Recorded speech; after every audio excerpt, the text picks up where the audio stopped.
evening. I am the last presenter for today. I'm not here because of my extensive industry experience, nor do I match the other speakers with regards to the altitude of their ideas. But I am here in order to make a case. I am here to make a case for you guys, the young generation who are going to enter the industry very soon. And there is a growing perception that these young children or students or young entrants into the industry, there is a very negative perception about them in the industry. The perception is predominantly that they will not stay with the job for a long time. They prefer IT sectors. They are not really committed. They don't care. They are entitled. They want promotions as soon as they enter the job, and they are not willing to work for it.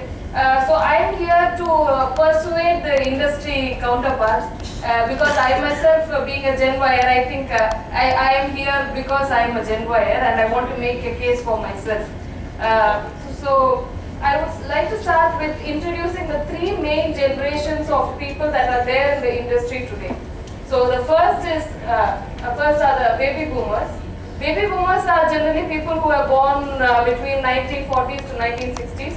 And if you want to have an image in your mind, I think you should think of Narendra Modi himself or Amitabh Bachchan. And these are people who are really committed to their jobs, who have really worked from the grassroots levels to go up to the higher levels in the organizations. And they are usually the senior management in the organizations. The next generation is the Gen X, and these are our middle managers who are directly in contact with our Gen Yers. I am happy that you are happy to see Shah Rukh Khan. Sorry?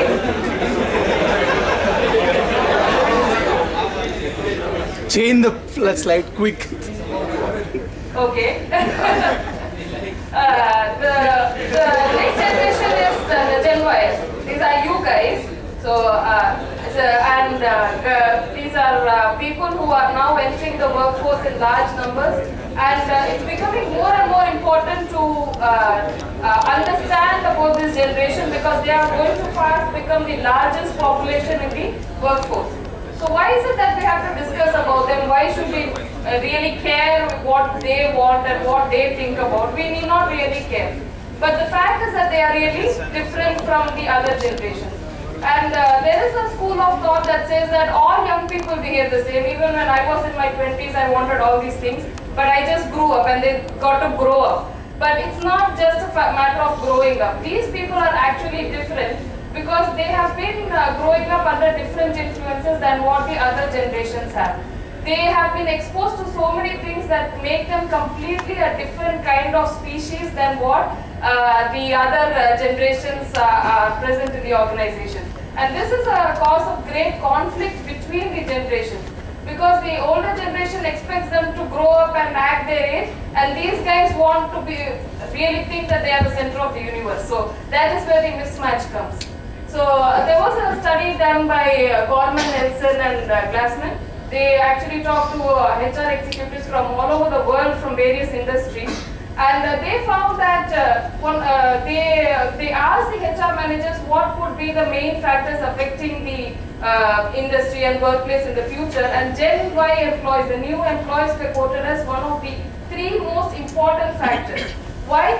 Because of their sheer numbers. First of all, there are large demographic group. Okay, they are going to be entering the workforce in large numbers, and baby boomers are soon going to be retiring. And you're going to have to deal with them. You cannot ignore them. And India especially will be one of the youngest nations by 2020. And this is going to have a lot of opportunities for us, but also a lot of challenges. And in absolute numbers, there will be around 63.5 million new entrants. And the bulk of this increase is going to be in the age group 20 to 35, which is the Gen Y.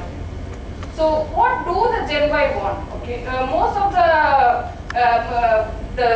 material that I read as part of my research, as Dr. Jebaraj said, they point to saying that these guys just want a pay rise, they just want money, They just want to go to parties. They like the IT culture because it offers them a lot of outings and things like that. But in fact, these guys also have a lot of intrinsic value system, and catering to that value system would be one of the keys to managing them. So what is it they want? There was in the morning a lot of discussion on how innovation is essential to make in India. So these guys also are really wanting to do that innovation. They are really creative, they think differently, and most of the times they feel that they are not appreciated for thinking differently. So they want to work in organizations that foster innovative thinking. They want organizations to develop them, to develop their skills, and they want organizations that make a positive contribution to society. So it's not just that if you pay me a salary and you do unethical things, I'm going to be okay with it. They have a strong moral compass, they do understand the implications of right and wrong, and they want to buy products and brands that have a good corporate social responsibility, and also work with organizations that do good things. The study also reveals that millennials believe businesses are not doing enough to develop their leadership capacity. Now, Make in India would be a very good opportunity to do that, and that would be the rest of my presentation. So most millennials believe business is having a positive impact because they do generate jobs, but they could do more in terms of resource scarcity, climate change, income equality. These guys are not just thinking of themselves, they are thinking of others as well. So when I was reading up on Make in India and preparing for this presentation, four things stood out for me in terms of how we could develop Make in India and what our Prime Minister actually was pointing at. The first is FDI, first develop in India is what he's saying. And the next is increasing the purchasing capacity of the common man, the middle income group, the digital mission India, and improving ease of doing business in India. So I believe that the first target, the first develop in India, is strongly related to what kind of nationalistic sentiments we have. We often feel that young guys leave and go abroad to study, and they often look for jobs abroad. But the fact is that they are increasingly looking for something to come back to India for. They have nationalistic sentiments, and if you are online in the social media during the recent elections, you would see that so many of our students, in fact, were posting about these elections, having opinions, supporting either this party or that. So they do want, their sense of nationalism is not perfect, I would say, but if they have good direction, they would be on track. So they do have strong nationalistic sentiments, and in fact, one Twitter profile I read said, I'm a young nationalistic Indian, I'm a proud Hindu and Namo supporter. So there were tweets like this and posts like this, I'm sure you would know. And I think I did.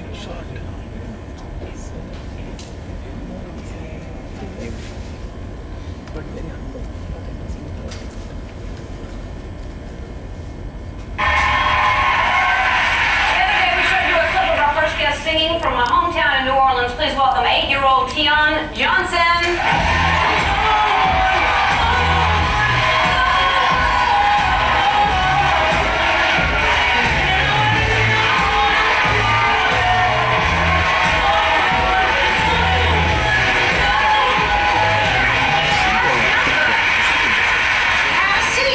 Am I pronouncing it correctly, Tion? Yes. Tion, okay. You smell so good. Thank you. What are you wearing? Is it just, you smell fresh and clean, so fresh and so clean. Doesn't matter. Anyway, you look lovely. Thank you. Okay, so now you started singing when you were 4, right? Yes. And what do you want to be a singer when you...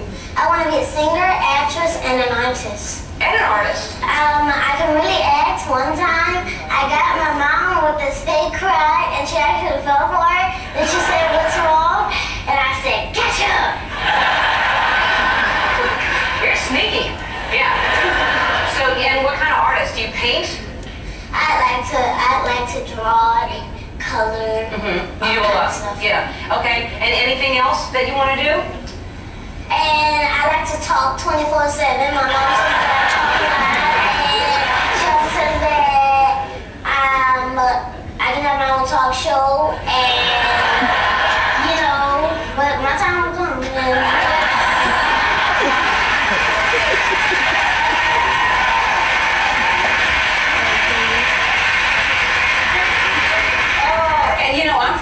Orleans. That's my hometown. Yeah. And that's your home right after Katrina, right? There's a couple of stills here we have. That doesn't look good. That really messed that up. And now, look at it. It's all fixed up. That's nice. It is gorgeous.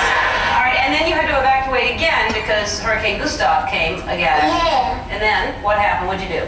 I did something special because my dad said that I couldn't take all my stuffed animals because I have a lot of stuffed animals. And Ooh, that's a lot. yeah, I couldn't take all of them, so I thought if I took some of them, the others would be jealous. And so I had a meeting with them, and I put them up on the bunk bed Hi. high, so if the water went in, they wouldn't get hurt. Yeah, and you talked to them. True story.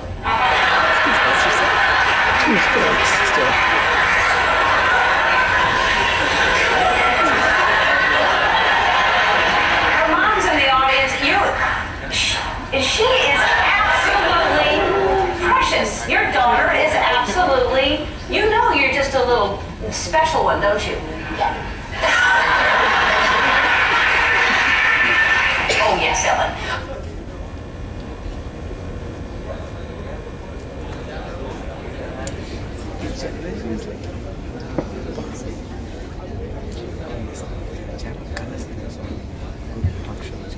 So that is a typical Gen Y for you, who feels that she or he is really special, is actually the center of the universe and doesn't mind talking about herself all the time. The problem with that is if you don't like the way we are, the thing is that you actually made us that way. Because Gen Ys were raised by helicopter parents, and they are called helicopter parents because they were constantly hovering over their children, ready to swoop in and rescue them from whatever problems that they are getting into.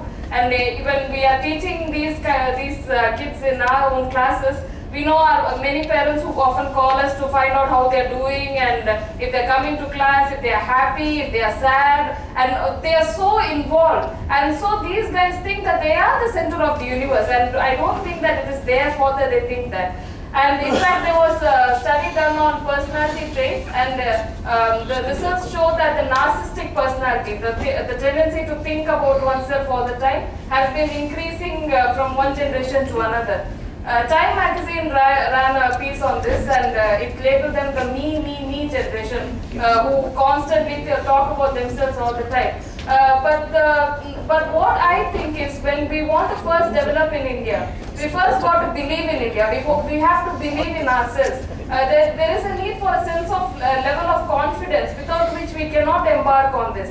And when we are filled with a nation of new young entrants who think they are so special, I think that a mood would be so infectious that all of us start believing in ourselves, and if we can channel their confidence in the correct way and make sure that they do think that they are special and make sure that they do things that ensure that they end up special, I think that would be very important in first developing in India. The next mandate was increasing the purchasing power of common man, and Gen Ys are of course the new middle class as termed by our Prime Minister. They are the ones who, even though they are from rural India, are the ones who purchase jeans pant and cooling glass and all those things which they want to emulate the urban people, and they have the confidence to purchase, they have the economic power, and they are going to be driving the purchasing power of the middle class. The Digital Mission India was another important aspect of his mandate, and the Digital Mission is of course to make the whole country digitally literate, and Gen Ys are people who are digital natives. They are born with technology, they speak technology as well as they speak their own mother tongues, and they are going to be the ones who are going to pull us forward in this direction. In fact, if you visit their website, you would see that the Prime Minister office is also inviting applications from many young Indians, Gen Yers, who would participate in programs such as the Digital Youth Fellowship Program, Digital Panchayat, where they come in and teach technology to the elected representatives of the Panchayat. So they are going to be our leaders in terms of technology. And we got to improve the ease of doing business in India. And one way is to build the infrastructure. And in order to build infrastructure, we got to have a global mindset. We have to know what is happening around the world. We have to be able to communicate with people from different cultures and understand them. And Gen Y, with their social media and technology development, are more culturally aware than any other generation. They understand other cultures, they can communicate with other kinds of people, and they also have good knowledge of technology. So developing infrastructure without them is going to be very difficult. So I'm running out of time, I think. We got to reduce bureaucracy. Gen Yers are against bureaucracy. They don't like playing by the rules, which is one of the problems. But then if leveraged properly, they could be one of the ways in which we reduce the red tape and have a more open and transparent culture. And trust is the key. So trust will never exist if we are not in the practice of doing ethical business. And as I earlier pointed out, the Gen Y are really keen on working with and buying things that are produced ethically, environmentally responsible, and doing good for the society. So one of the major problems, turnover, is addressed in the books which was written by Chip Espinosa. He said most of the Gen Ys are just looking for a reason to care. Okay, it's not that they don't care or they don't want to care. They have not yet found the reason to care. I think this participating, allowing them to participate and leading the way in Make in India would be one of the ways to allow them to care, and that would definitely address the problem of turnover also. Thank you.